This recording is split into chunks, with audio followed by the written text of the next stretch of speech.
Hello, so today we have a fun one. So let's say you want to boot from an external hard drive, and I've done a ton of videos on that, but actually you have an Apple computer like the one behind me. It can be an iMac or it can be a Mac Mini or something like that, usually a newer model, and it has the new security T2 chip involved in it. You can't boot from external hard drives with that T2 chip unless you do something very special to it. I'm going to show you how to get around that right now, and definitely stay tuned and let's get into it.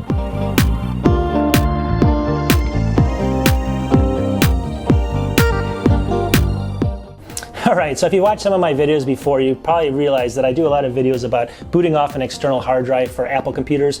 And I do a lot of iMacs, but it could be a Mac Mini or something where you don't want to open up the system and boot or replace the hard drive. If it's a spinning drive, maybe you want to get an SSD installed, but you don't want to mess with taking the whole screen off and stuff. You can boot from an external drive. The issue now, though, is on newer systems and systems coming up in 2020, I think they'll all be in 2020, it's going to have this T2 security chip involved, and that chip prevents you from booting from an external hard drive for some reason.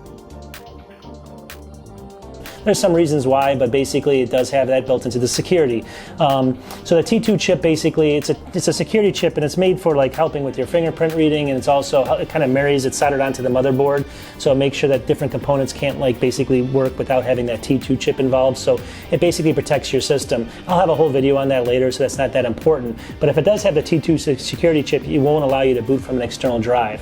So in this video, I'm going to show everyone, if you do have a T2 chip like in a Mac Mini or something like those newer Mac Minis, you can basically go ahead and still boot from an external drive.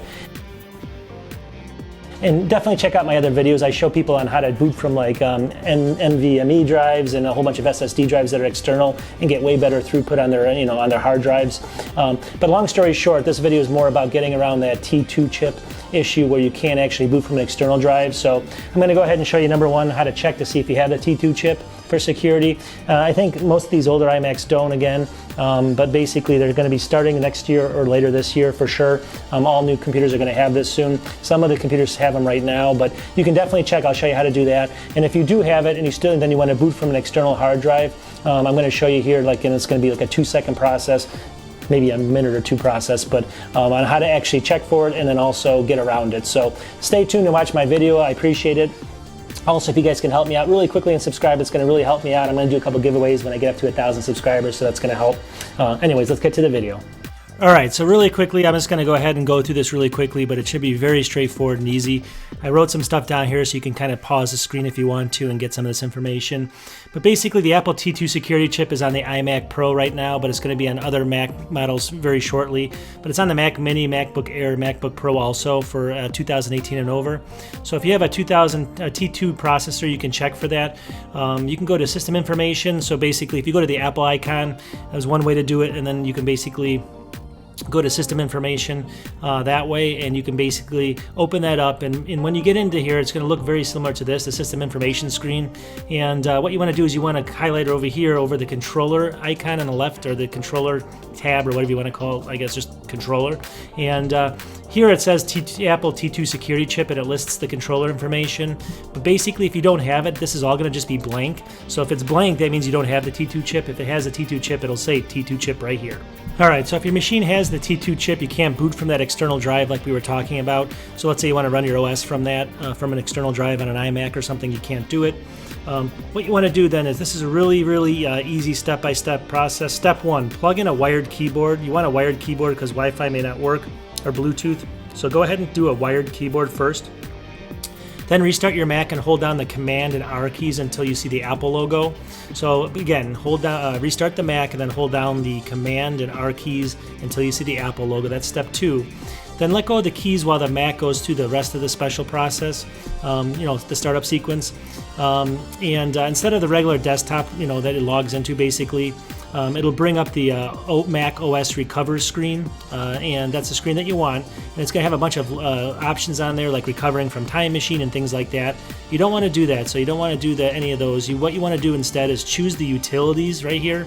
The utilities, drop down menu, and select on the Startup Security Utility. So this first one, Startup Security Utility, you want to select that. And then as you go down, you'll have to enter your password to launch that after that. So make sure you have your password for the computer, and then basically you want to go ahead and put that in. And then once you're done with that, you're going to come up to a screen that looks very similar to this. and it's going to give you a bunch of different options here. And you know, more or less what you want to do is this medium security. I think that's standard, but if you want to have the medium security selected. And then also down here, this is the part that really basically we're trying to get to, where it says external boot right here. And you want to, right now it says disallow booting from external media. So what you would want to do is you would want to check allow booting from external media right there.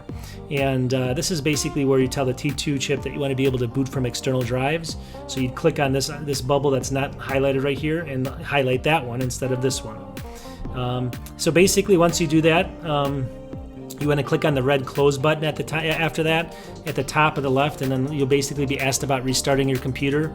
And you want to, basically, you want to go ahead and restart the computer. You want to make sure you choose the startup disk, and basically this is if you already have an operating system on there. But even if you just want to be able to do some of my other videos where you actually want to install an OS on one of those, boot from it, you definitely want to go here and do this prior so that you can actually make sure that you can boot from it if you actually do that. So just keep that in mind, that that's all there is to it. You just have to go through that process to enable those features, and that's really it. So definitely post any questions in the comments. All right, so I hope that helped everyone. It's a pretty easy process, and I hope it helps with the, obviously if you have a T2 chip or if you're expecting to get one sooner or later, it's always a good option to be able to boot from external drives, because like I had said before, you can boot from your primary system, which is the drive inside the computer, and then you can boot from a bunch of external drives for various reasons. I do it all the time, and I actually, like if I go on vacation, I'll unplug it, I'll put it in a safe, and then basically if someone stole my computer, all my data, and I can plug it right back into another computer, and my entire OS is there. I mean, there's a lot of reasons why you would do it, even just to have different things on different, they're basically different computers, but even though you're running off the same hardware. Long story short, watch my other videos on that, and definitely you'll learn some of the advantages of that. But anyways, if you guys can help me out, I make about, 2 to 3 videos a week. I'm trying to get up to the 1,000 subscriber mark.